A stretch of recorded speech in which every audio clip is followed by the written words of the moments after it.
At dinner, my daughter-in-law, Suki, leaned back with a sly grin, swirling her wine. "So, Taro, what's it like to be a has-been?" she said, loud enough for the whole table to hear.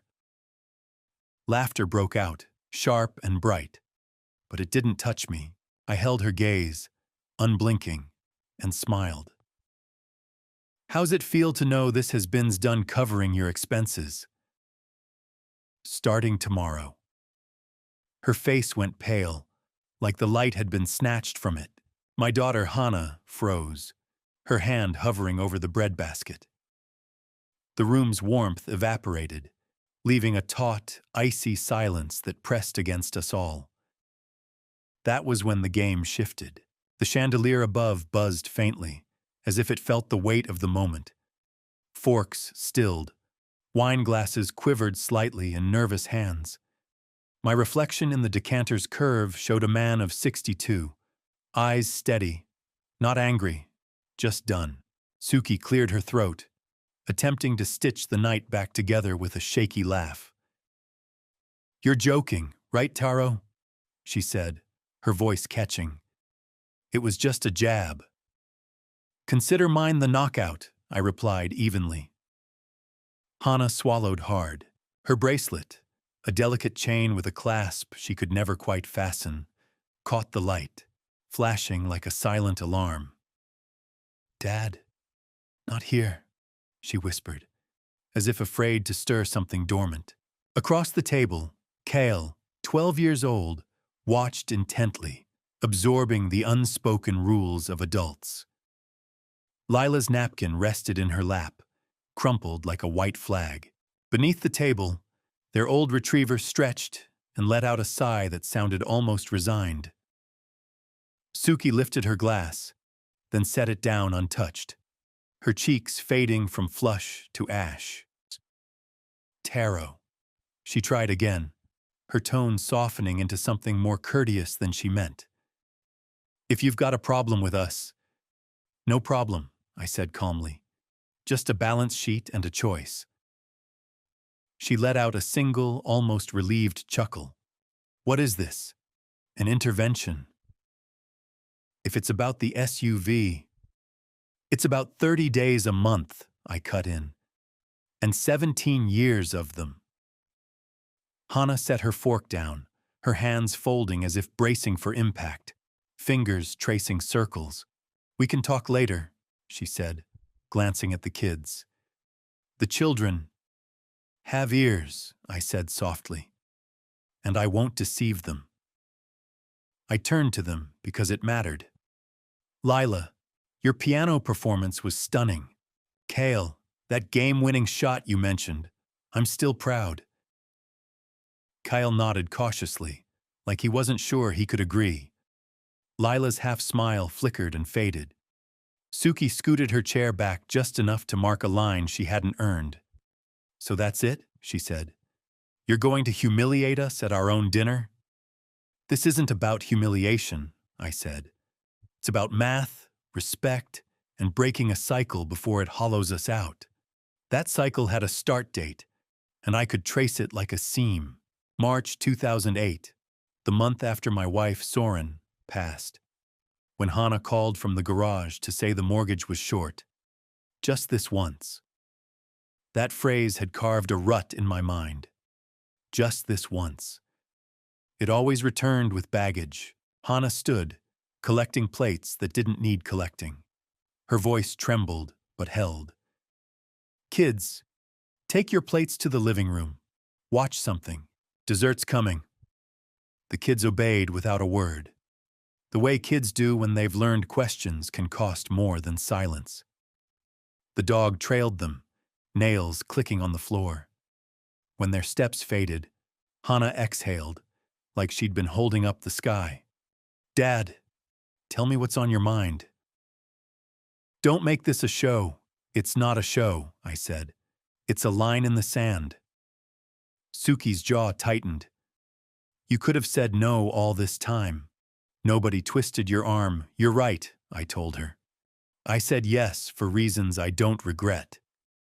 But those reasons don't bind me forever." I looked at Hannah, Sweetheart, I promised your mother I'd look after you. Not bankroll a lifestyle. Lifestyle? Suki spat the word, bitter. You act like we're reckless.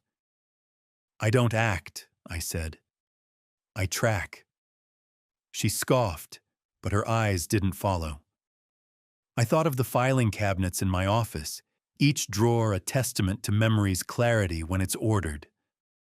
Yes, I said. Mr. Architect and his records. Hannah pressed her fingers to her temples. Dad, we're trying, she said, the words worn smooth from repetition. Regional Sales Director, I said to Suki. That's a solid title. Congrats. It comes with a paycheck. Time to let some things go. What exactly are we supposed to cut? Suki asked. Her eyebrow arched in a show of curiosity that wasn't about understanding. The mortgage? The kids' school? Groceries? Your lease, I said. The bar tabs where my name gets reshaped, depending on who's listening. The assumption I'll plug every hole. The idea that need and want are the same. Her mouth snapped shut. The wine in her glass stilled. Hannah stared at the tablecloth, searching for answers it didn't have. Dad, she said, her voice carrying the chill of the first winter after Soren's death. Sharp, clean, a hint of salt. Don't leave like this. I slid my chair back, careful not to let it scrape. I'm not angry, I said, and I meant it. Anger had burned away years ago, like mist under sunlight. I'm clear. I kissed her cheek, tasting time and worry. Thank you for dinner. Suki stood as I did, as if standing could make her point sharper. Taro, she said low. We're family. Then we'll start acting like it, I said, beginning with gratitude, ending with accountability. I stepped into the hall, grabbed my coat from the brass hook that always leaned slightly askew. In the mirror by the door, my face was mine.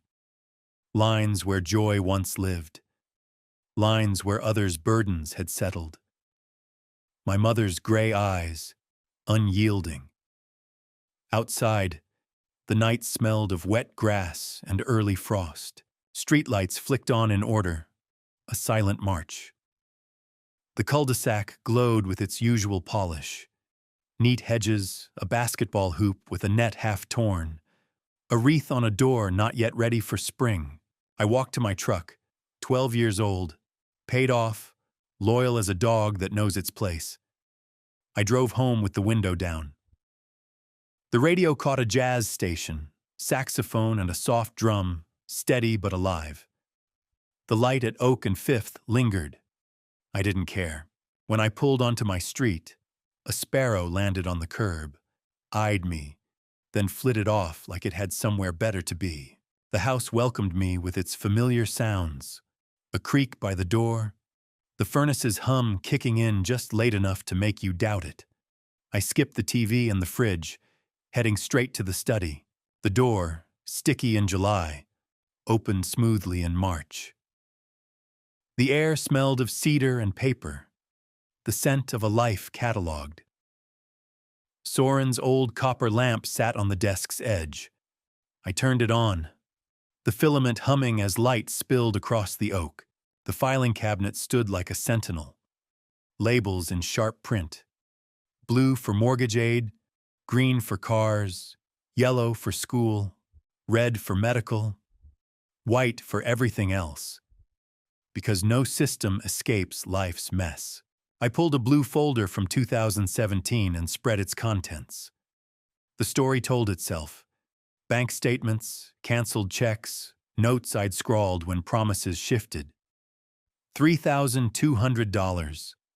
$3,200. $3,200. I saw the first time I'd bumped it to cover a penalty, then the third, then the 12th. In the green folder, a lease for a car that never felt like mine. In yellow, tuition receipts stamped as if approval could sanctify a choice. In red, Bills that felt righteous even when they stung. Braces, ER trips, a night in urgent care when Kyle sprained his ankle.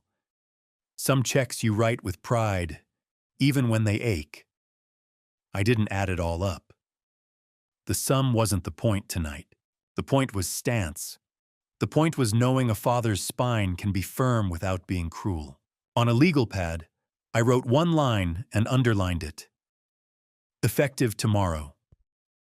I end all financial support to Hana and Suki, except direct essentials for the grandchildren. I read it aloud to the empty room until it sounded like law, not a plea.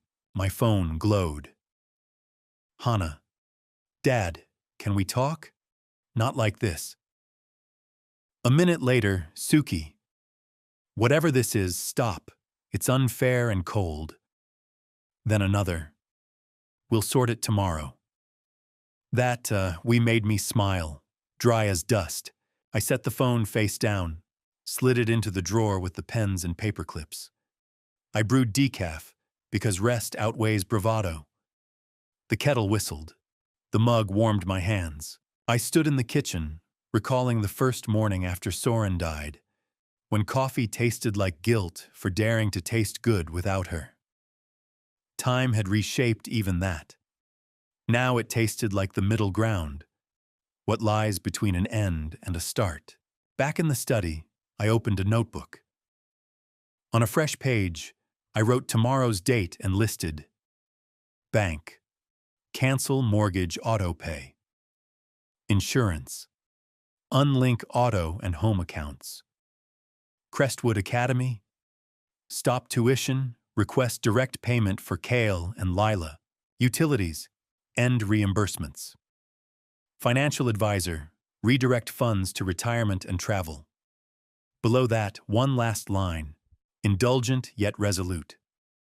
Price out Blue Ridge trip in June. A man needs motion that isn't just escape. I turned off the lamp, letting the room dim around my resolve, and went to bed. In the silence, the furnace clicked. The house settled. A siren called from a distance and a dog barked once, then stopped. I slept. Morning arrived, indifferent to vows. The light was thin, honest, making even the dust look sincere. I poured coffee, toasted bread, and sat at the desk to make a call. First County Bank's phone system felt like navigating a maze I'd memorized. When a human voice finally answered, it was May, her tone crisp and capable. We confirmed my identity, then stopped the automatic mortgage payments tied to my account. She gave me a confirmation number, which I jotted in the margin, circled, and underlined. Next, I called the insurance company, then the school, ending the tuition autopay. I asked the bursar about paying directly for Kale and Lila. She said it was doable and promised to email the details. Utility reimbursements were cut off. I spoke to my financial advisor, instructing him to redirect the freed funds. He chuckled, said, "About time," then apologized. I laughed. Truth and regret can share a sentence. At 8:47 a.m., my phone glowed with Hana's name. I let it ring twice before answering. "Dad," she said, her breath sharp. The bank called. Our payment bounced. That's not possible. There's always... She stopped. You've always... She stopped again. I canceled the auto pay, I said, like I told you I would. Silence stretched, heavy with the shape of my daughter. Grown, but still familiar. You didn't warn us, she said, voice tight. I warned you last night, I replied. You just didn't believe me. Her tone hardened. What are we supposed to do? The payment's due today. You and Suki have salaries, I said. Family's budget. You cut. You prioritize. You make it sound easy, she said. It's not easy, I admitted. It's adult. Dad, she whispered. The kids. I'll pay the school directly until the term ends, I said. Their medical, their activities, within reason. But no more money through you. That chapter's closed. She was quiet so long, I thought the call dropped. Then, Suki will call you. She hung up before I could say Suki already had, at 9:12. She hadn't bothered with pleasantries. You're not going to shame us, she said. Reinstate the payments now. No, I said. You can't just dodge your duties as a father. My duties, I said, include raising a daughter who can stand on her own. They don't include propping up her wife. Watch your tone, she snapped. I've watched my tone for 17 years, I said. Today, I'm watching my accounts. People will hear about this, she said. You think you're a hero? You'll look like a bitter old man who abandoned his family. They'll hear what we tell them, I said. The truth runs its own race. I added, hang up and make a plan. She cursed and ended the call. Texts poured in like a storm. Some from Hana, some from neighbors I recognized, others from strangers who'd heard half the story. I didn't reply. I closed my eyes, picturing Kyle at the free throw line, bouncing the ball twice, steadying his stance. I saw Lila's fingers hovering over the piano keys, that split second before the music when the air itself holds its breath. The doorbell chimed mid-morning. Through the peephole, I saw a package on the mat. Hiking boots I'd ordered weeks ago and forgotten. The box felt like a challenge. I set it in the kitchen beside the guidebook that arrived yesterday, Blue Ridge in spring. I opened it to a map, tracing a trail with my finger. The page smelled of ink and promise. By noon, 3 voicemails waited.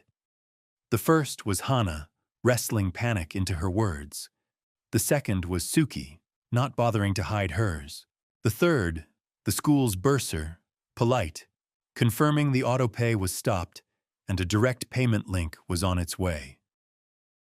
I made a sandwich, ate it standing, watching a squirrel debate whether the fence was a path or a barrier. At 1:10 p.m., the house let out a single, contented creak, the kind old wood makes when sunlight warms it. On my legal pad, I added a line below my list. When they ask why, answer simply. No lectures, no blame, just facts. I underlined simply. After 42 years designing structures that had to endure, I've learned clarity is the strongest beam. By afternoon, I felt the ripples spreading through our small world. A neighbor's text, "You okay?" A message from Kenji at the hardware store. "Heard a version of your story at the pub last night. Call if you want the gossip." I didn't call back. Not yet. Not every wave needs a stone. I sat in Soren's chair. Mine now, but I just keep it warm, and let the past 17 years play out in clear frames. Early gratitude had hardened into expectation. Small entitlements had grown claws, holiday toasts to hard work. I knew hadn't paid for the wine. I thought of Soren and hospice, her hand in mine, her voice sharp as ice on glass. Look after our girl. I had. I would. But care without limits festers. It mimics love, but tastes like resentment. As evening fell, the office light turned the color of amber. I flicked on the lamp, not for need, but because it made the room feel true. The folders sat in neat stacks on the desk. The legal pad under my hand was a quiet vow, made to the only person who needed to hear it. Me. Revenge isn't a blaze, not for men like me. It's a dial turned to a new setting. It's the click you hear when the air shifts, and the house learns the difference between comfort and cost. Tonight, with the phone silent and the papers aligned, I saw it plainly. I wasn't punishing anyone. I was balancing a load. Bridges don't resent the weight they carry. They break when the limits are ignored. The sun slipped from the room, and the streetlights took its place, steady as ever. I closed the blue folder, then the green, yellow, and red, sliding each back into its slot in the cabinet. I rinsed my mug and set it to dry. I locked the front door, then unlocked it again. This house has never needed to be a vault. Standing at the window, I stared into the dark, watching nothing in particular. The way you do when you've made a choice that will demand you keep choosing it. Tomorrow would bring arguments, pleas, and a dozen retellings of the story in voices not my own. It might bring shame flung like a tarp to cover the mess. It might bring apologies, or not. I couldn't script that part. What I could do was stay true to the sentence I'd written and the man who wrote it. I turned off the lights, and the house held firm. That night, sleep was a guest who arrived late, left early, and didn't tidy up. I woke before dawn, the ceiling faintly visible in the cold gray of a March morning. The furnace hummed, but the air felt sharp.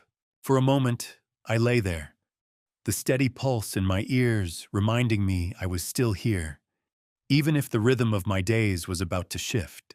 I thought of the dinner table, Suki's smirk, Hannah's hand stilled over the breadbasket, the silence that had turned the room fragile as glass. It would have been simpler, maybe kinder, to let it slide, to laugh off the jab and let the old pattern coast another month. But simple isn't always right. Sometimes simple is the beam that buckles halfway across. The coffee maker hissed in the kitchen, a sound that felt oddly grounding. I brewed a cup stronger than usual, dark enough to hold its own if you left it on the counter. The bitterness steadied me. Outside, the neighborhood was quiet. Empty driveways, dark porches. A single porch light glowed down the street, like a stubborn eye refusing to shut. By 8 a.m., I was in the study, the top drawer of the blue cabinet open. The folders stood in tidy rows, each year a chapter I could read without lifting a cover. I pulled the one labeled 2008 to 2009 and set it on the desk. The faint scent of old paper hit me. Ink, envelope adhesive, the bite of toner. It's the smell of promises people forget they've made. The first check, dated March 10th, 2008, was for $3,200 to First County Bank, memo line, mortgage support. I'd written it in Soren's absence, like a man shoring up a wall before a storm. Hannah had called 10 days after the funeral, her voice tight but steady until she thought she had my yes. "Dad, we're short. Just this once, we'll cover it next month." That phrase should come with a hazard sign. The April check matched it. So did May's. In June, an extra $400 went to a late electric bill. The envelope tucked into the mortgage folder, a hint that the line between aid and routine was already fading. By September, Suki had called to thank me, then smoothly asked if I could just make it automatic, for simplicity. That's how a tether starts. Soft, almost kind. You don't feel the knot until you try to step back. In the green folder for 2010, I found the first car lease note. Suki's old sedan had given out, or so she said. The new lease was for a sleek crossover, safe for the kids, she'd claimed. Hannah later mentioned the dealer was an old friend who'd given them a deal. My share, $500 a month. She said it would be temporary, just until her bonuses kicked in. It lasted 9 years. By 2012, the yellow folder was bulging. Tuition invoices from Crestwood Academy, a private school with a music program Hannah loved, and a lunch menu fancier than my first home's kitchen. Public school's not enough, she'd said over coffee once. We want Kale and Lila to have what we didn't. I held back the fact that I'd gone to public school and still built bridges that stood strong decades later. Beyond tuition, I paid for summer camps, piano lessons, even the tech fee for the tablets every student got. It was almost absurd, funding a childhood straight out of a glossy TV show, complete with custom water bottles and field trips to the State House. The humor, if there was any, didn't land. The red folder was messier. Medical bills don't follow a calendar. They hit like lightning. A sudden stomach bug that swept through both kids the week Suki's insurance lapsed. A sprained ankle from a tumble off the slide. Braces deemed medically necessary. These were costs I never resented the way I did the others. Health doesn't haggle. You can't reason with a virus or a bone. But even those had their shadows. Bills for optional treatments, urgent care visits that could have been handled at a walk-in clinic for a fraction of the cost. As I leafed through the records, no single flood emerged, just countless small drips. A 2016 Alaskan cruise, pitched as a once-in-a-generation family memory, somehow charged to my card for the deposit. A 2018 kitchen renovation with a custom marble island Hannah had always wanted. Christmases where gift wrap piled up like snowdrifts, every tag reading, "From Mom and Dad," while I sat on the couch, nodding politely. By 2022, the total, $927,000. I'd run the numbers before, but seeing them unfold year by year knotted my gut. That was enough for a small cabin, a decade shaved off retirement, or the trip Soren and I had planned. Glacier National Park, a rented trailer, dawn breaking over the mountains. She'd said, "If we wait for perfect, we'll never move." We never did. At 9:25 a.m., my phone buzzed. "Hannah, can you come over? The kids are asking questions." I didn't reply immediately. Instead, I closed the folders and aligned them neatly. The order grounded me. It meant I still held the reins. I brewed another coffee and stepped onto the back porch. The air was crisp, sharp enough to jolt you awake from within. Two sparrows danced along the fence, hunting for something they hadn't yet named. I thought of my father, a welder who raised 4 kids on a paycheck that never hit 6 figures. He taught me a man's promise is only as strong as the work he puts behind it. Somewhere along the line, I'd let keep it mean do it all, even when they stopped seeing it. By the time my coffee was gone, I decided to go, not to debate, but to clarify. Hannah's house looked unchanged from last night. Tidy lawn, wreath on the door, the crossover parked in the drive. But I noticed a small pile of envelopes on the porch table, probably mail she'd grabbed and forgotten when something else pulled her away. She opened the door before my second knock. "Dad," she said, her voice caught between relief and strain. "Come in." The kids were at the dining table, homework scattered. Kyle pulled out his earbuds when he saw me. Lila gave a faint smile, then dropped her eyes to her notebook. "Kitchen?" Hannah asked. A half-full coffee pot sat on the warmer. She poured herself a cup, but didn't offer me one. A sign louder than words. "Suki's at work," she started. "But the kids overheard us last night. Kyle's asking about his soccer league. Lila wants to know if her recital's still on." I didn't know what to say. "Tell them Grandpa will cover their activities, school, and health directly," I said. "Always." She nodded, staring into her cup. "They don't get why you're stopping everything else." "They're kids," I said softly. "They don't need the full picture." "You do, I do," she said quickly, then paused. "Or I'm starting to. But Dad, it's a lot. The mortgage, insurance, utilities, it's more than we can manage right now." "Then you adapt," I said. "She downsize, rethink, live within your means." Her eyes sharpened. "It's not that easy." "It's exactly that simple," I said. "Not easy, simple." She sipped her coffee, stalling. "Suki feels ambushed. She thinks—" "I know what Suki thinks," I cut in. She made it clear last night. But this isn't about her feeling ambushed. It's about me refusing to stay blind. Hannah set her cup down. You've always been there. I thought you always would be. I will be, I said. For you, for the kids, but not for a version of there that means paying for choices you could make differently. She swallowed hard. So this is final? No turning back? This is final, I said. If Suki wants to talk, I'm here. But the line's drawn. When I left, the sun was climbing, casting clean shadows across the street. I felt the weight of what was said and what wasn't settling in. The weeks ahead would be rough. Anger, bargaining, maybe silence, but there'd also be space for something new. Responsibility.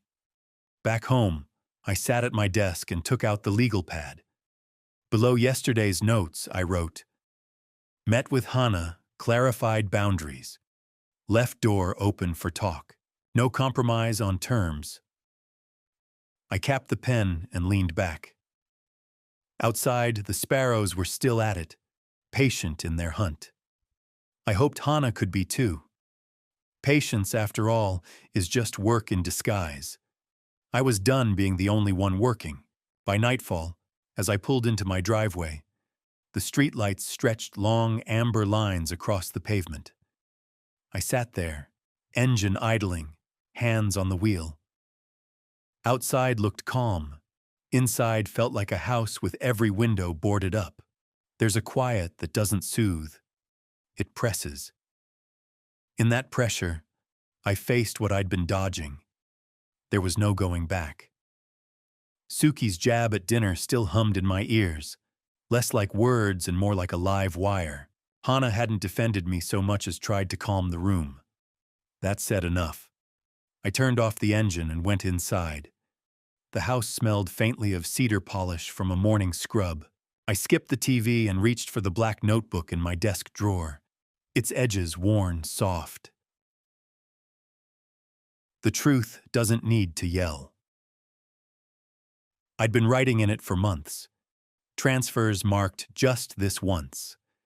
The secondary card I'd let Suki use for work expenses that turned into dinners in cities I'd never seen. Small favors with long shadows. A pattern doesn't announce itself. You find it one entry at a time. Morning found me at the coffee shop's corner table, black coffee cooling beside a spreadsheet waiting for the truth. Revenge isn't a fire. Fire's messy. Revenge is precision. The statements were clear. Over 2 years, those small charges on my card totaled $41,000. I recalled the months dimly, like remembering a rainy April or a sweltering August. But the numbers were sharp. Restaurants, tech gadgets, a weekend getaway billed on a Tuesday. Another note from 8 months back. Roof repair, urgent transfer. I'd sent the money that day. 3 weeks later, the roof was untouched. But I heard about a trip to Tulum. A man who doesn't want to see calls it chance. I started tracking. 3 days after the dinner, I sat across from Kenzo in his office. He's a calm man, the kind you trust to tame the world's red tape.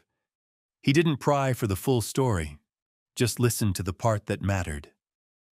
I was done. We canceled Suki's card access, moved funds to accounts only I could touch, and adjusted the will. Not to cut Hannah and Suki out, but to tie any support to conditions. Not spite, sense. You sure? Kenzo asked as we signed the last page. I wasn't before, I said. I am now. That night at my kitchen table, I slid the signed papers into a thick envelope and locked them in the safe. Soren's photo leaned against the fruit bowl. Not a memorial, just a reflex. You told me to look after our girl, I said to the quiet. Care without a floor isn't care. It's a leak. Phase 1 was clean. Stop the automatic payments. Suki's card, cut off at midnight. The crossover lease I'd carried for years, autopay halted. Tuition rerouted to the school, with instructions to bill me directly for Kyle and Lila. None of this broke anything. It just stopped me from patching what others kept breaking. 5 days later, Hannah called, her voice taut as a wire. "Dad, my card was declined at the market." "Do you know?" "Yes," I said. "It's deactivated. You and Suki can cover your costs." Silence. Then the familiar script. After everything, family, responsibility. I didn't stay on the line to hear it all. The old me would have softened the blow, maybe even apologized while standing firm. The man I'm becoming kept it brief. Suki didn't call that day, typical, letting others clean up her spills. She'd call when something bigger cracked. From the outside, my life looked unchanged.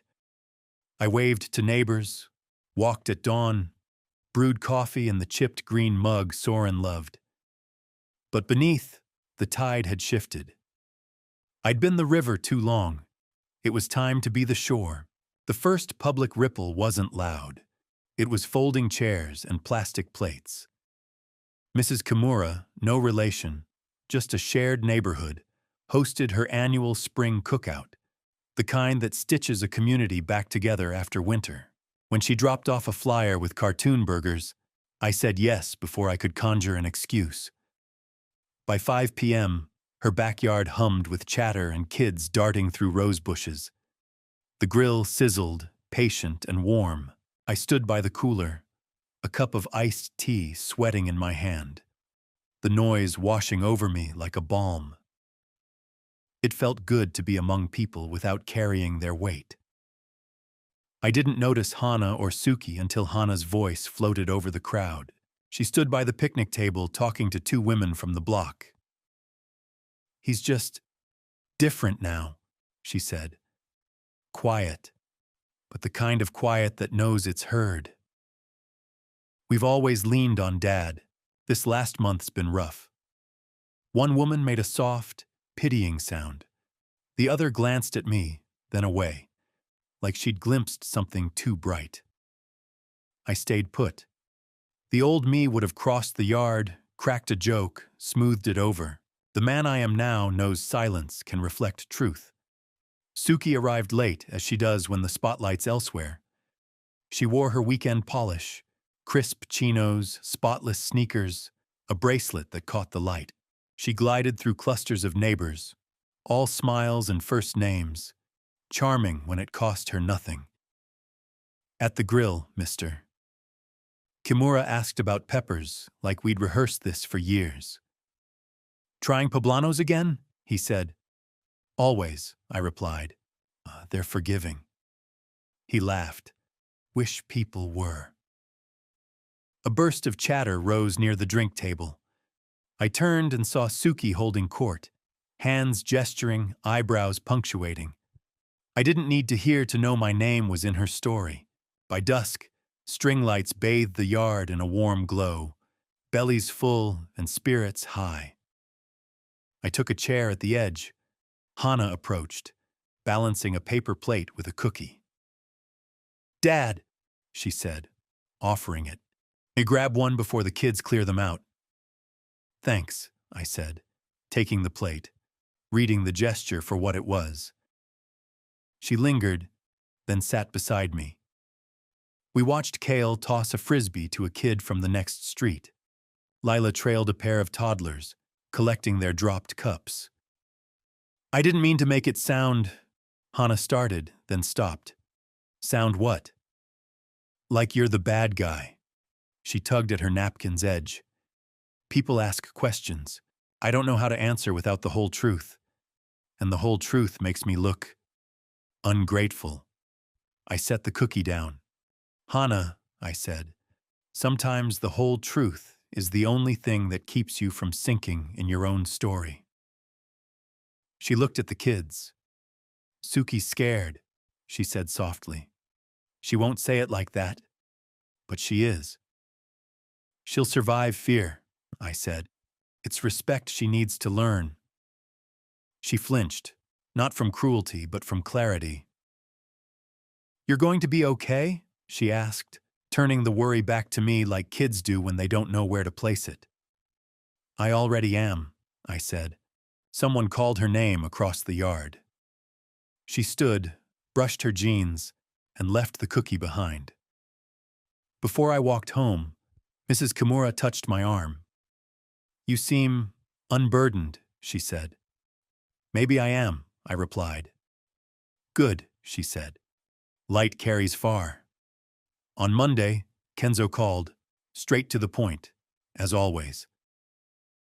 "They tried accessing the discretionary account again," he said, from Suki's office line. "Block it," I said. "Already done." He cleared his throat, his usual pause before a shift. "Taro, I know you're not out to burn bridges, but if this turns to gossip, you can answer with facts." "I will," I said. "No speeches." "Good," he said. "She plain is the strongest steel." I smiled. He had a knack for mirroring my own words back to me. The first rumor hit via Kenji at the hardware store. Tuesday afternoon, I stopped in for Woodstain and got news instead. "Taicho, heard Suki at the bar last night," Kenji said, leaning over the counter. "Telling anyone who'd listen, you're teaching them a lesson by cutting off your grandkids. Used the word abandon, did she?" I folded the stain can's label, feeling its weight in my hand. "Tom Sato was there," Kenji continued, voice low. "You know, sold them that crossover a while back. He said something like, 'Funny how that lease got paid when Suki's commissions tanked. Wonder who covered it.' You could have heard a pin drop." I thanked him, paid, and left. On the sidewalk, the afternoon sun tried to warm a day that couldn't decide what it wanted to be. I stood there, letting it try. The second rumor didn't bother hiding. Wednesday evening, in the grocery store's produce aisle, a woman named Yumi, sharp words, kind heart when she chooses, cornered me. "Taro Wei," she said, hands on hips like she was ready to draw. "I can't believe what they're saying." "What are they saying?" I asked, inspecting a melon with more focus than it needed. "That you've turned your back on your own blood. Those kids." I set the melon down carefully.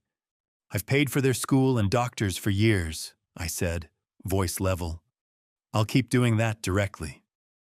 I'm done funding the adult's lifestyle." She blinked. "Lifestyle?" "Crossovers, trips, renovations," I said. 17 years, $927,000. I've got every receipt. Want to see?" Her mouth opened, closed, opened again. "No," she said finally, softer. "I guess I don't." "Then maybe," I said, "we save abandon and cruel for stories that fit." Yumi nodded, subdued. "You've always been the steady one," she said. "Trying to stay that way," I replied. Friday afternoon, I parked across the street for school pickup, waiting for Kyle and Lila to pour out with the crowd. The principal, a warm woman whose voice carries without effort, crossed to my truck. "Mr. Wei," she said, "thank you for setting up the direct payments." "It keeps things clean, glad to," I said. They don't need the mess from the rest." "No, they don't," she agreed, her eyes softening with the quiet wisdom teachers earn after years with other people's kids. "Lila's recital is next Wednesday. Kyle's team made the semifinals. I'll be there," I said. Hana appeared at the school door, scanning the sidewalk, tension in her posture. She spotted me and raised a hand. I raised mine back. The kids ran to her, chattering about homework and snacks. I watched them drive off in the crossover I once helped pay for. The sight barely stung, not because I'd stopped caring, but because caring had learned the line between supporting and enabling.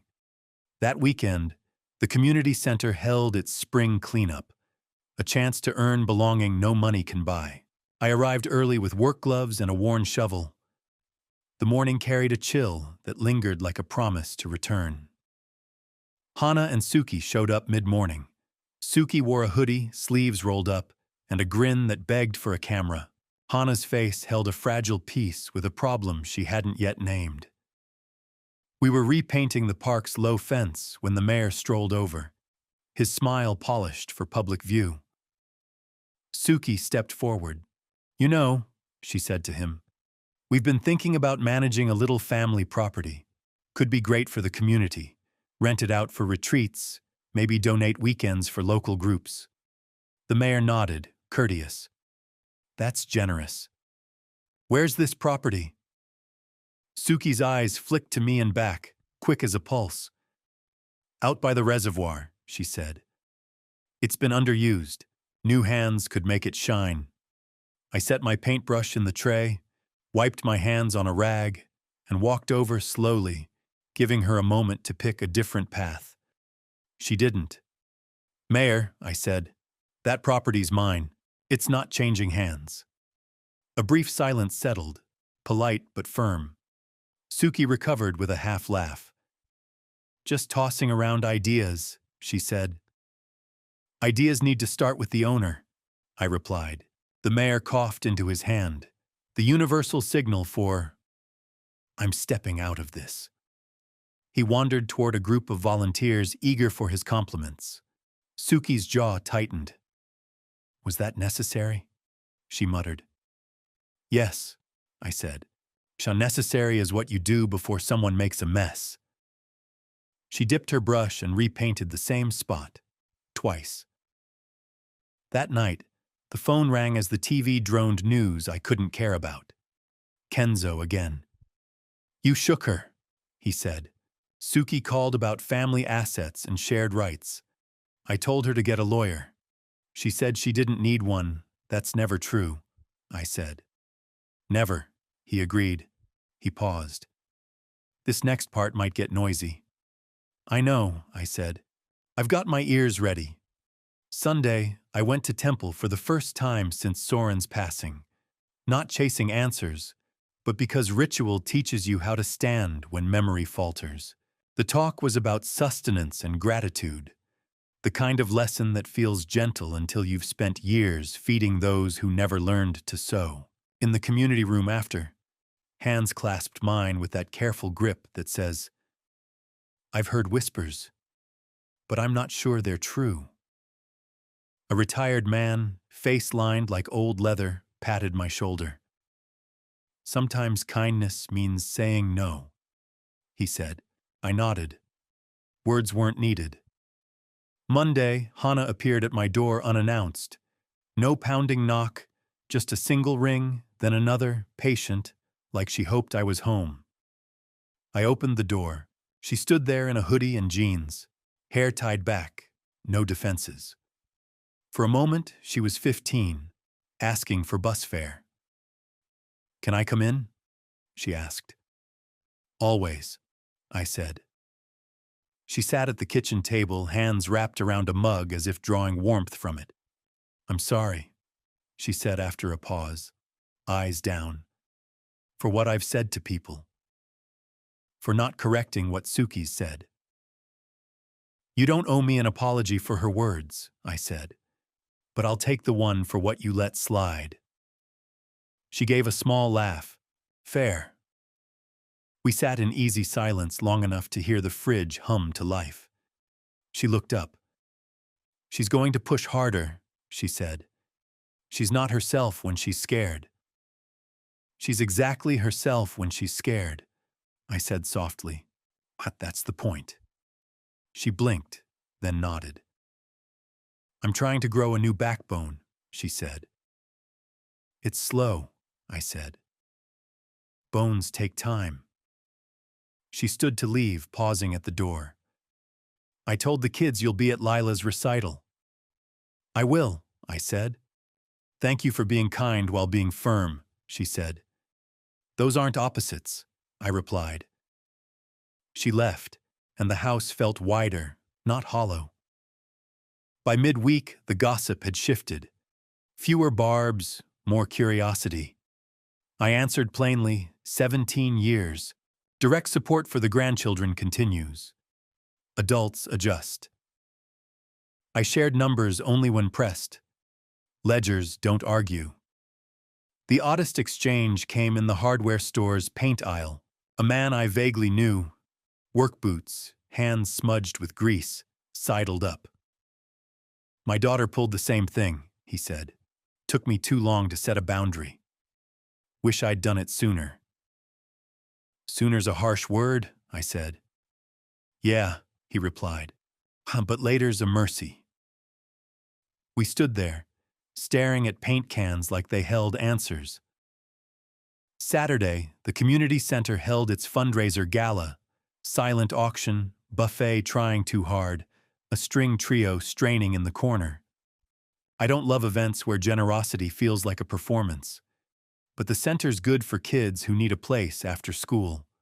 So I bought a ticket and wore a tie that knew its place. Hana and Suki were there. Hana's dress was simple, unapologetic. Suki's suit screamed confidence. I stayed on the sidelines. Halfway through, the MC announced a new auction item, a weekend at a reservoir cabin, donated by a longtime community member. I didn't react. It wasn't my cabin, I'd made sure of that. The card was vague, someone else's gesture. Suki glanced at the auction table, then at me, then back. I saw the math in her eyes. Bid high, show we're still that family. They bid. Someone outbid them. They bid again. I left before the end. Some displays collapse on their own. Outside, the night carried spring's damp promise, almost like absolution. I loosened my tie as I walked to the truck. My phone buzzed. Kenzo. "Expect a bolder move," he said. "Brace for a louder story."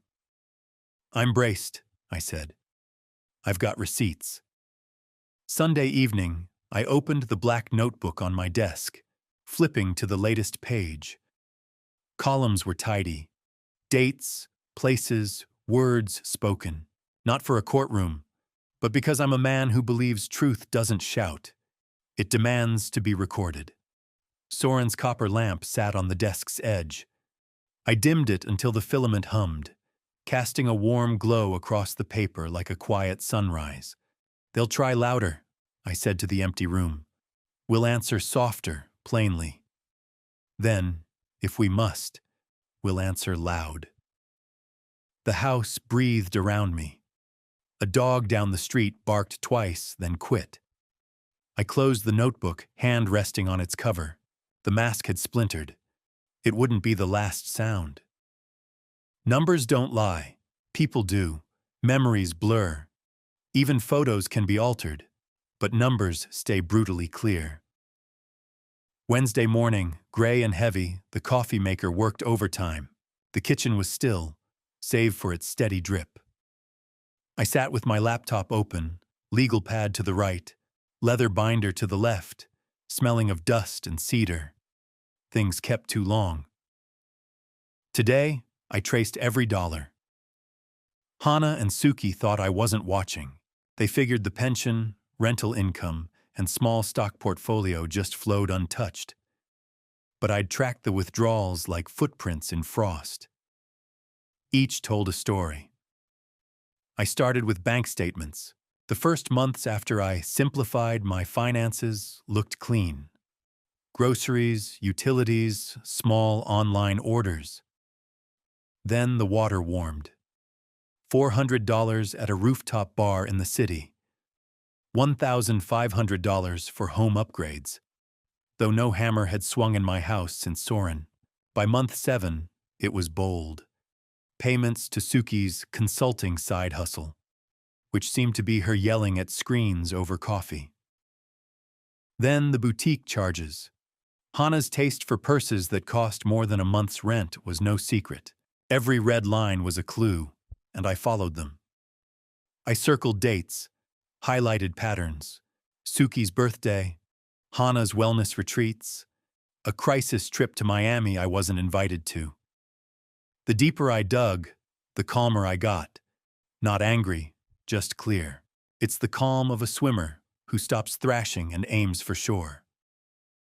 Mid-morning, I called Kenzo. "You've been quiet," he said. "Quiet's either peace or a sharpening stone. Which is it?" "Both," I said, smiling, though he couldn't see. "My favorite mix," he said, papers shuffling. "What's the plan?" "Not showing my cards yet," I said, "but prep a transfer of the rental deeds back to my name only." Quietly. "Sure as sunrise?" he asked. "Sure, but not yet. Timing's everything." We spoke in clipped phrases, cautious, like men who know ears might be near. Kenzo's trust is ironclad, but trust doesn't mean careless. After we hung, I returned to the numbers. That's when I saw it. A $5,200 withdrawal labeled Bridge Loan Repayment, dated 2 weeks after Suki's has been jab at dinner. My jaw clenched. I didn't need to guess what that bridge loan repayment covered. It was the kind of find that doesn't make you yell. It makes you sink back in your chair, eyes on the ceiling, thinking, now I know exactly where to draw the line. That afternoon, I drove to the lakefront, not for the boats. I've never been one for sailing, but for the quiet. The rhythmic slap of water against docks has a way of clearing the fog.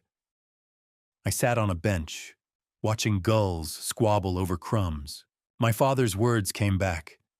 Greedy folks are like gulls. They'll fight over what's not theirs just because it's there. In the air, thick with salt and diesel, I settled on the next move. It wasn't enough to stop the money. I'd redirect the stream entirely, so they'd never even see it coming. Back home, the house was still. Hana's car was gone, Suki's too. I went to the safe in the study. The code was mine alone, a small grace. Inside were the rental deeds, trust papers, and letters Soren left before she passed. I pulled what I needed, locked the rest away, and pocketed the key. For 2 hours, I scanned, emailed, and tucked files in places only I knew. Each click of the scanner was a stone in a wall they wouldn't spot until it was built. Around 6 p.m., the garage door rumbled. Their voices drifted in, a low buzz of everyday chatter. "Hey, Dad," Hana said, passing by with barely a glance, clutching 2 sleek shopping bags. Suki followed, her usual grin fixed in place. "Big plans tonight, Taro?" I held her gaze a moment too long. "Always," I said. She laughed, missing the weight. Their footsteps faded into the upstairs hall. That night, I made one more call. To an old colleague from my engineering days, Riku, now in private security. "Still doing discreet installs?" I asked. "For you, always," he said. "I need cameras around the house, hidden." "Just you and me, no trouble?" he asked. "Not yet," I said. He didn't push. We set a date for the next week. By midnight, I was in bed, staring at the ceiling. The house was silent, but not the calm of years past. This was the hush before a squall, and I held the first raindrop. The next morning, Hana knocked on my door, dressed sharp for a brunch with friends. "Dad, can you transfer another $2,500 to the joint account?" she asked, casual as asking for salt. Hana blinked, the word no hitting like a door she didn't expect to find locked. "What do you mean, no?" she asked, her voice edged with disbelief. I set my coffee down. "Exactly that. The bank's not your personal well." Her eyes narrowed. "Is this about the other night? You're being spiteful." I gave a smile that didn't invite her in. "You'll see soon enough." She huffed, heels tapping the floor like a countdown to the next clash, and left. That weekend, I drove to the storage unit Soren and I had kept for years. Inside were boxes of papers, tools, and fragments of a life before it frayed. In a dented filing cabinet, I found what I needed: the original blueprints for the rental properties. Blueprints aren't just lines. They're value, leverage. I wasn't about to let them slip to someone who called me a has-been. Back home, I spread the plans across the dining table. Each property had its quirks: the way dusk light hit the skylights, the finicky valve I'd replaced myself. They weren't just assets. They were pieces of my story, and I wouldn't hand them to Suki. Sunday evening, I called Kenzo. "I've got everything set," I said. "You're sure?" he asked. "Past sure. I'm rooted." "All right," he said, a spark of anticipation in his voice. Kenzo knew a reckoning when he heard one. We hashed out logistics, transfers, legal shields. Every step was a nail in the coffin of their assumptions. When we hung up, the sun was gone. I stood at the window, watching streetlights blink on in sequence. In their glow, I saw the outline of a life reclaimed. My money, my properties, my self-respect. This wasn't just about vengeance. It was about taking back what was mine. Reclamation, I knew, was a process. Sleep didn't come easy that night. Not from the argument or Suki's smirk, but because truth has a way of roaring louder than words when it breaks free. I lay in bed, streetlight filtering through the blinds, listening to the house creak with the cooling night. Down the hall, the fridge hummed, the clock ticked, and then, soft, deliberate footsteps, the kind you make when you don't want to be heard. I didn't stir. Sometimes, letting someone think you're asleep reveals more than a confrontation. I'd learned that on job sites years ago. Watch first, act second. Morning came, and the kitchen smelled of coffee. Hannah sat at the table, phone in one hand, mug in the other, eyes fixed on her screen. "Morning," I said, voice even. She mumbled something close to it, not looking up. "You were up late," I said, pouring coffee. Her hand paused, just for a split second. Then she sipped slowly. "Couldn't sleep." I sat across from her. Neither could I. Her eyes flicked up, a flash of unease she quickly buried. It was the same look she had at 10, hiding a cracked plate under a cushion. Back then, she'd confess by nightfall. "Where's Suki?" I asked. "Out early," she said. "Client meeting." We both knew Suki's clients often had little to do with work. By noon, I was in Kenzo's office, blinds half drawn against the late morning sun. He leaned back, flipping through a folder he'd been building for weeks. "Moving this fast?" he asked. "I'm sure," I said. "A delay just makes them think I'm bluffing." He slid a document across. "This locks the joint account and shifts the funds to the trust. They can't touch it without your signature." I signed, my hand steadier than it had been in years, the lines of my name sharp and deliberate. "Taro," Kenzo said, tapping the paper. "This is the point of no return. It'll get messy." I gave a faint smile. "It's already messy. I'm just done pretending it's not." That evening, I came home to find Suki in the living room, sprawled on the couch, laptop glowing. "Hey, Taro," she said, barely glancing up, her tone dripping with that casual dismissal she wielded like a tool. I hung my jacket on the hook, watching her. The laptop screen lit her face, her faint smirk etched deep. "Good client meeting?" I asked. Her smirk widened, eyes still on the screen. "Fruitful." I passed by, catching her open tabs. Luxury vacation homes, a yacht charter site, a designer jewelry page. I said nothing. Some truths land harder in silence. The next few days were a strange dance of calm and strain. Hana kept conversations short. Suki vanished during the day, but made late-night calls on the patio. I pored over documents Kenzo sent, each one a step toward reclaiming ground I'd lost to quiet concessions. It wasn't just money. It was control. Thursday, Kenzo called. It's done. Accounts frozen, trust secured, rental transfers reversed. They can't touch them. I thanked him and sat by the window, the maples outside turning amber. Then the front door slammed open, Suki's footsteps heavy, purposeful, storming toward the living room. You froze the account? She demanded, not waiting to clear the doorway. I looked up slowly. Good afternoon to you too. Don't mess with me, Taro, she said, face reddening. The bank called. Hana's card was declined at the store. What are you doing? What I should have done months ago, I said calmly. Her voice climbed. That's our money too. No, Suki, I said. It's mine.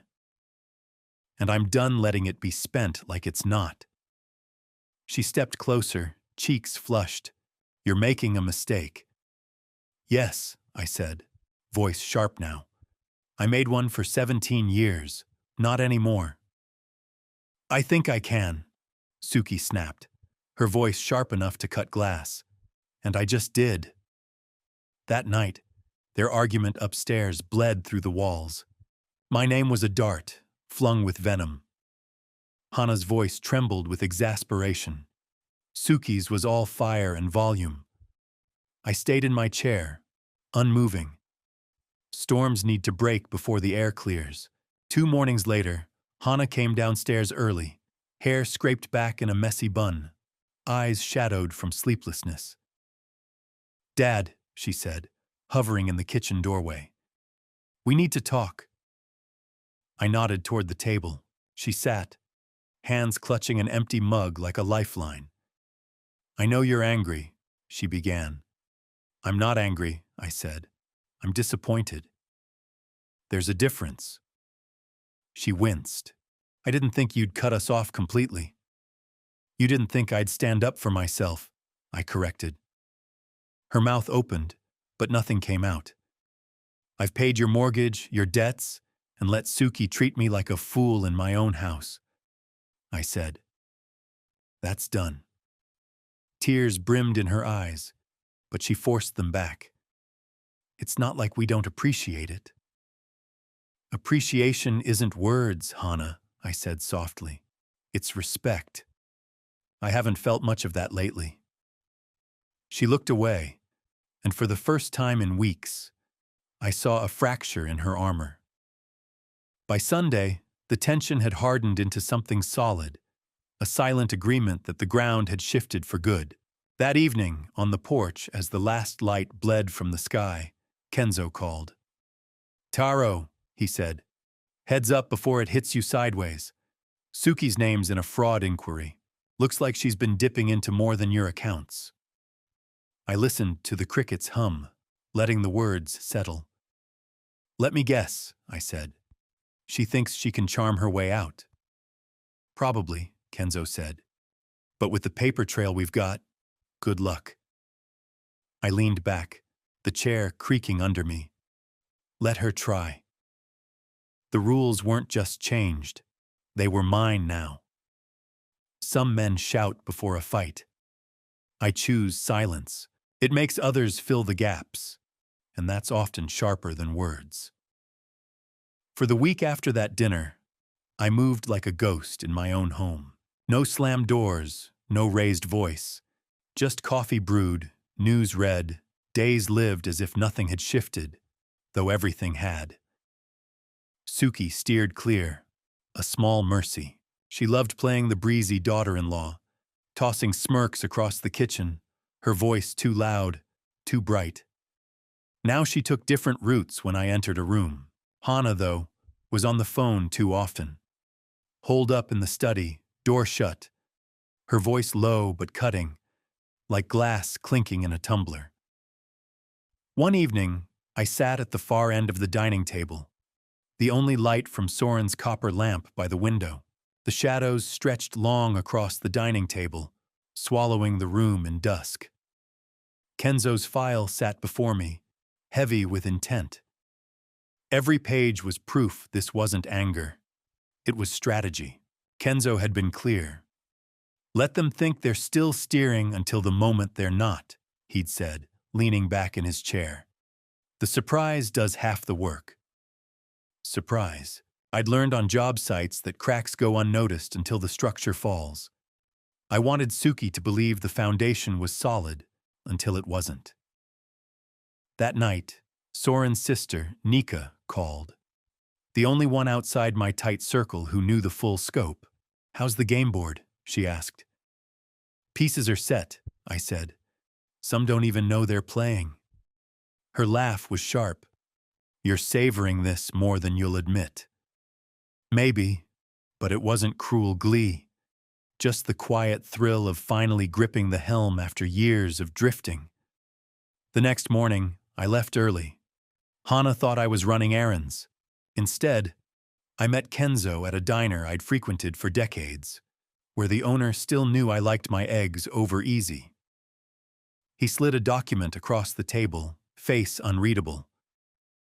"This transfers the accounts," he said. "Sign it, and you lock them out without a trace." I read it slowly, the scent of burnt coffee and bacon curling around us. The terms were airtight. My pen hit the paper, and I knew there was no retreat. On the drive home, I took the long way past Hana's childhood neighborhood. The old school's parking lot still had the same cracked pavement. I remembered her graduation, her eyes finding mine in the crowd. That memory used to hold weight. Now it was just a photo in a box I rarely opened. When I walked in, Suki was at the counter, slicing bread with a vengeance. She glanced up. "Out early, Taro?" "Old habits," I said, settling at the breakfast nook. Her eyes lingered, probing for cracks in my calm. She found none. That afternoon, I started boxing things in my study. Small, discreet boxes that wouldn't raise flags. Photo albums, personal files, a few tools from my workshop, things I wouldn't leave behind. Hana passed the doorway now and then, pretending not to see. The days fell into a quiet rhythm of deliberate moves. Kenzo sent updates. Nika texted encouragement. I kept my distance from those who thought my patience was infinite. One night, with the house asleep, I stood in the kitchen, back door open. Cool air swept across the tiles, carrying the smell of damp earth and coming rain. Kenzo's words echoed. The shock would do half the work. The other half was mine. I pictured Suki's face when the ground vanished beneath her, the moment she realized the safety net was cut weeks ago. I imagined Hana's silence, brittle as she weighed defending her or herself. It didn't spark joy, just clarity. The next morning, I walked to the hardware store. Kenji, the owner, knew me from years of small repairs. I bought a compact lockbox. "Something precious?" he asked, ringing it up. "Memories," I said. Not quite a lie. The lockbox went behind an old coat in my closet, holding titles, account details, and letters Kenzo drafted. My insurance sealed tight. By week's end, the house's air felt charged, like the pause before a blade falls. This wouldn't be a talk. It would be a unveiling. They say revenge is best served cold, but they skip the patience it demands. The discipline of waiting for the perfect chill. My ice was solid enough to crack hulls. It started softly, as real shifts do. No shouts, just a change in the air you don't feel until your breath catches. First, the credit line. For years, I'd covered Hana and Suki's emergencies, new appliances, sudden car fixes, medical copays with no receipts. Their finances were a fragile tower I'd propped up. Now I let go. I called the bank where I was still a co-signer on their card. The clerk was brisk, pleasant. "Mr. Wei, I see the account. Close it?" "Yes," I said. "Now." A brief pause, like the request landed heavier than she expected. "Reason?" I smiled, though she couldn't see. "The arrangement's no longer mutual." "Done in 4 minutes." I hung up, leaned back, and felt a weight lift, like a stone I'd forgotten I was carrying. By evening, they knew. Suki texted first. "Taro, card's not working. Bank error?" I didn't reply. Half an hour later, Hana called, her voice threading sweetness with panic. "Dad, the card got declined at the market. They said it's closed. Did you?" "Yes," I said. "Why?" she asked, voice thinning. I let the silence stretch. "Because, Hana, I'm done funding a life you think you deserve." She gasped, like I'd struck her. "We have kids." "You have a wife," I said. "She's got 2 hands." "You'll manage," I hung up before her usual plea about family duty could start. The click felt like a door locking. The next move came a week later.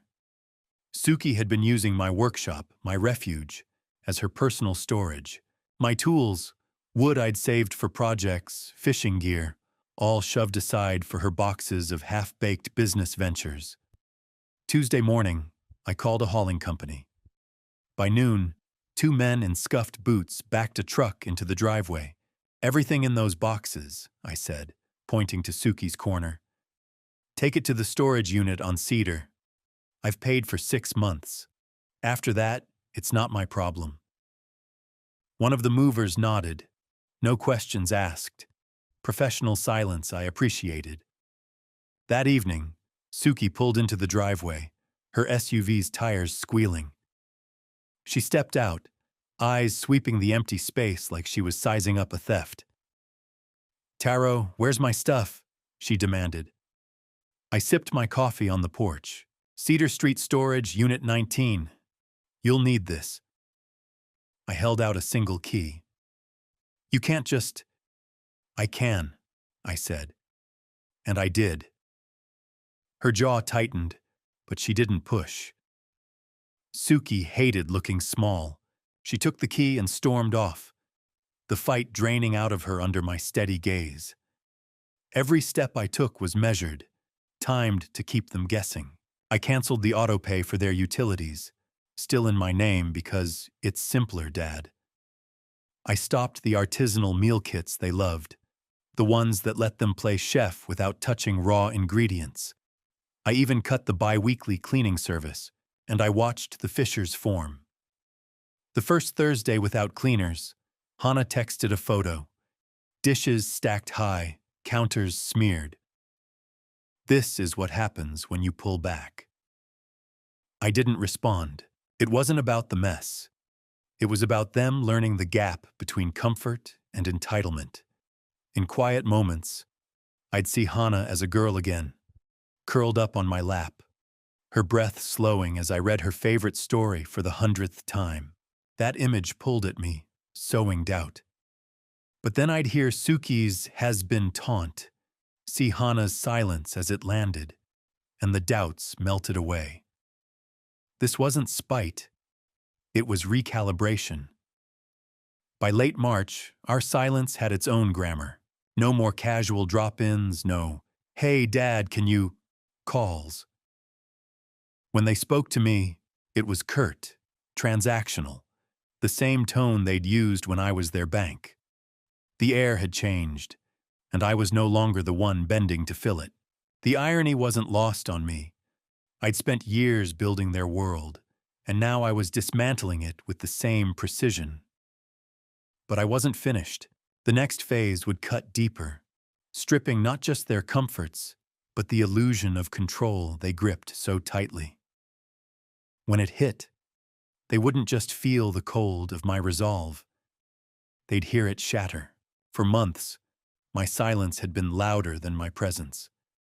I'd quietly pulled away their props, utilities in my name, insurance I'd covered, Small subsidies Hannah didn't even know she was getting. Each cut sparked grumbling, tension, but they still thought their foundation was solid. It was time to show them it was glass. The morning was gray, the kind that leaches color from the streets, aging everything. At my kitchen table, the oak worn from years of coffee mugs and toolboxes, I opened a folder. Contracts, transfer papers, the kindling I'd gathered in secret. One page stood out. The deed to the Cedar Ridge cabin, not their house, bought in Suki's name, though Hannah carried half the mortgage like a loyal ox. No, this was the cabin they thought I'd gifted them years ago, where they'd sip wine and post curated photos of unplugging. They never knew I'd kept it in a trust Suki hadn't bothered to read. It was still mine. That was my first move today. I called Kenzo. "Time to move on the cabin," I said. "You're sure?" he asked, not doubting, just weighing. "Certain. List it by Monday. Private sale." I could hear his pen scratch. Kenzo didn't waste words, just executed. By afternoon, I stood in the cabin's driveway. The air carried pine and damp earth. The wood siding had darkened to a rich charcoal. The porch still holding memories of teaching Hannah to carve a stick at 13, thinking those moments would bind us forever. I was wrong. Inside, it smelled of someone else's life. Cheap candles, Suki's cologne, a hint of last night's Merlot. A photo on the mantel showed them arm in arm, smiling for an invisible crowd. I turned it face down. Not anger, preparation. I cataloged my things. Tools in the shed, a fishing rod, old maps on the wall. They'd be gone before the listing photos. The drive back was slow, deliberate. You don't rush the day you start toppling a false empire. 2 days later, I sat in their bank's parking lot, an envelope thick with documents they'd never thought to check. Over the past year, I'd quietly bought the narrow strip behind their house. Useless to most, but it held the only alley access for their parking. They didn't know I could revoke it. I walked in, nodded to the teller, and asked for the manager. A wiry woman in a blazer too big for her frame came out. "I'm filing these," I said, handing her the forms. She scanned them. "You're cutting off their access." "Yes," I said. "Effective now." My pen felt heavy but sure. I left without looking back. The first crack came Friday night. My phone buzzed. Hannah. I let it go to voicemail. Her voice was calm but fraying. "Dad, we got a notice about the driveway access. It's a mistake, right?" Call me I didn't. The next week, I moved on the final joint investment, a small auto shop I'd funded years ago when Suki pitched it as a bonding venture.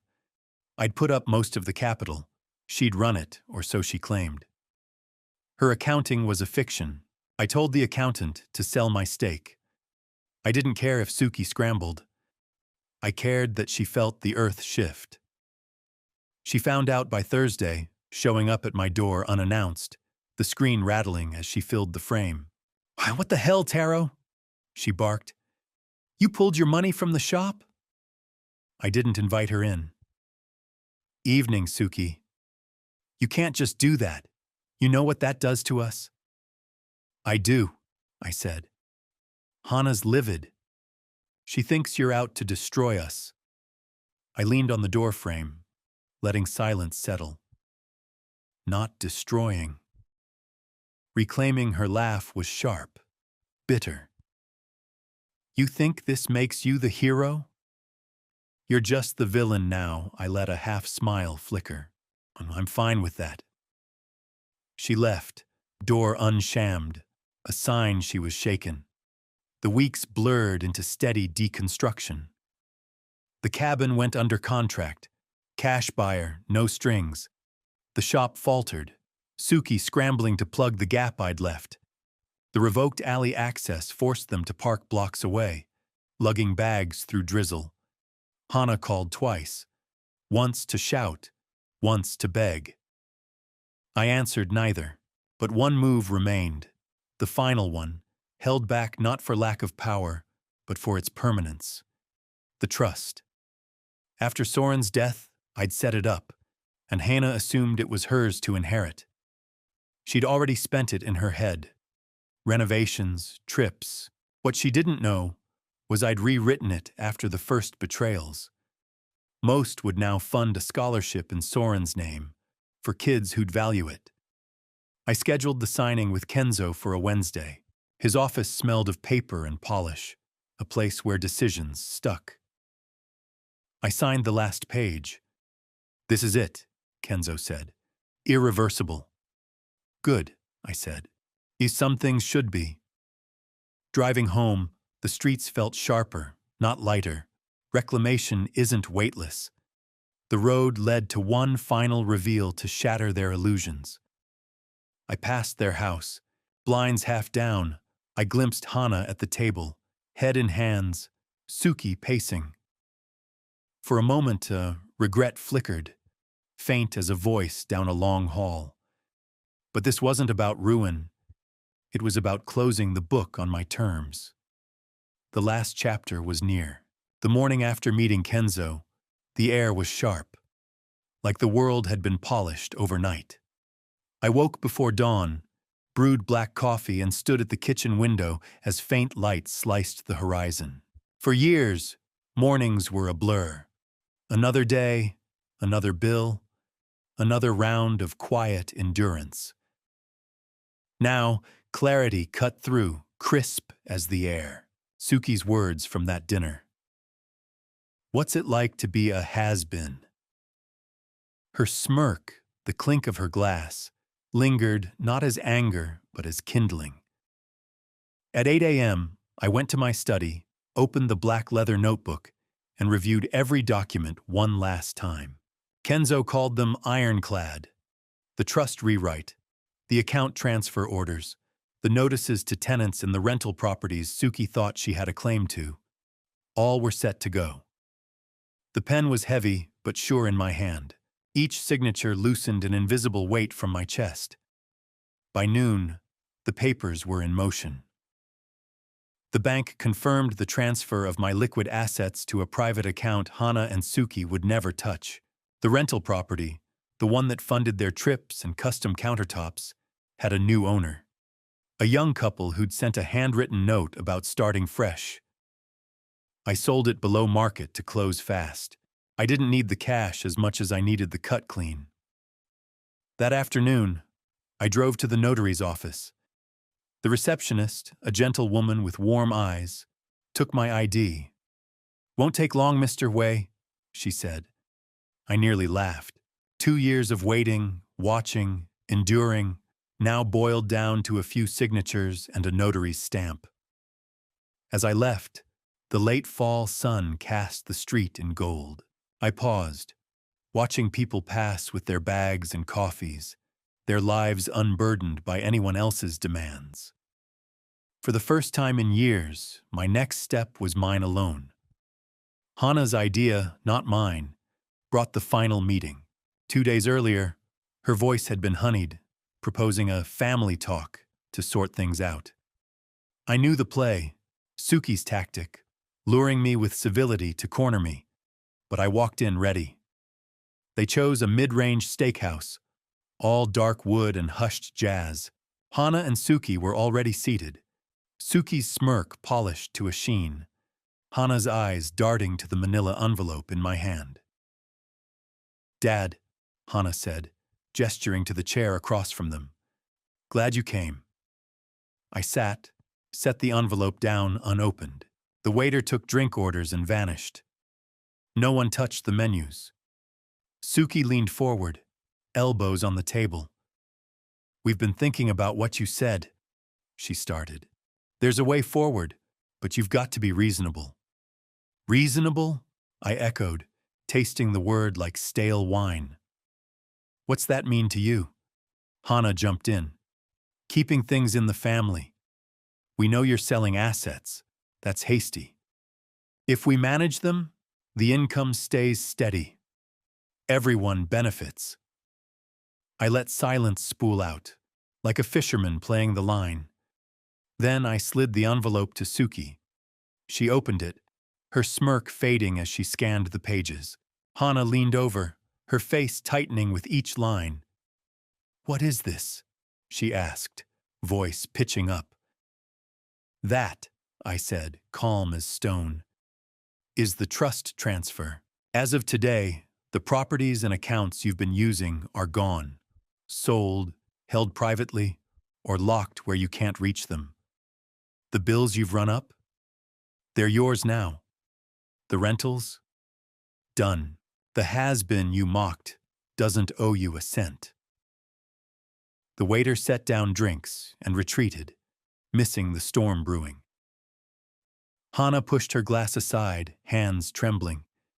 "Dad, this isn't fair," she said, softer now. "Fair?" The word nearly drew a laugh, but it caught in my throat. "Was it fair when you fudged my name on loan papers? When you let Suki treat me like trash in my own home? You mistook my silence for weakness. That was your error." Suki forced a grin. "You think this scares me? We'll recover." I leaned back, the chair creaking. "I'm sure you will. Just not on my dime." The drive home was quiet, the kind that sinks into your bones. Streetlights flashed gold across the car's interior. I thought of the years I'd bent so they wouldn't break, the dinners where I swallowed insults, the checks I signed without question, the respect I gave and never got back. No regret lingered, only completion. At the house, the porch light flicked on as I pulled in. I stood in the night air, letting it wash over me. My house was mine again. No echoes of their laughter or scorn, just the hum of the fridge and the soft tick of the hall clock. I poured a glass of the good whiskey I'd saved for